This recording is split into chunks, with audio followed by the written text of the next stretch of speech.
खैरलांजीच्या माथ्यावरची ही भरून न निघणारी जखम कल्पना सरोज यांनी रुपेरी पडद्यावर आणली आहे। येत्या 7 फेब्रुवारीला खैरलांजीच्या माथ्यावर हा सिनेमा राज्यभर प्रदर्शित होतोय। चित्रपटाच्या प्रमोशनसाठी या चित्रपटाचे दिग्दर्शक आणि कलावंत नागपूरमध्ये आले होते।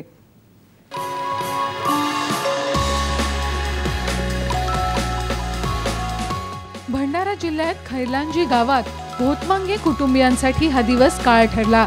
क्रूरतेचा कळस गाठत निर्दयी माणसांनी 4 माणसांचा बळी घेतला। या प्रकरणी 2 वर्षांनंतर 6 आरोपींना फाशी तर 2 आरोपींना जन्मठेप देत निकाल थांबला।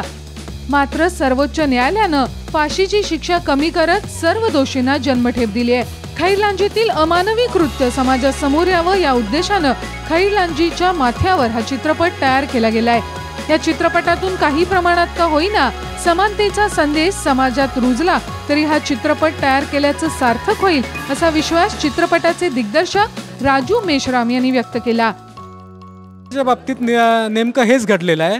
एका अत्यंत प्रतिकूल परिस्थितीत राहणाऱ्या आपले मोलमजुरी करून जगणाऱ्या कुटुंबावर त्यांनी त्यांच्या अस्तित्व दाखवण्याचा प्रयत्न केल्यामुळे जे प्रस्थापितांना त्यांचं अस्तित्व मान्य झालं नाही, त्याच्यामुळे जो काही दुर्दैवी प्रकार घडलेला आहे ते मानसिकताचं एक द्योतक आहे आणि ही मानसिकता बदलावी, माणसांनी माणसाला माणसांचा दर्जा द्यावा या एकमेव उदात्त हेतूने आम्ही हा चित्रपटाची निर्मिती केलेली आहे।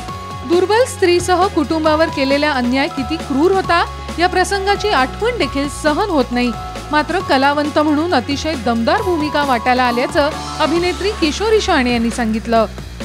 खैरलांजीच्या माथ्यावर हा चित्रपट सत्य घटनेवर आधारित आहे आणि त्यात जो परिवार दाखवला आहे सुजाता परस मांगेचा, त्याच परिवाराबरोबर ही घटना घडली आणि ह्या चित्रपटामध्ये बेसिकली तिनं कायम लढा केला आहे चांगल्या गोष्टींसाठी।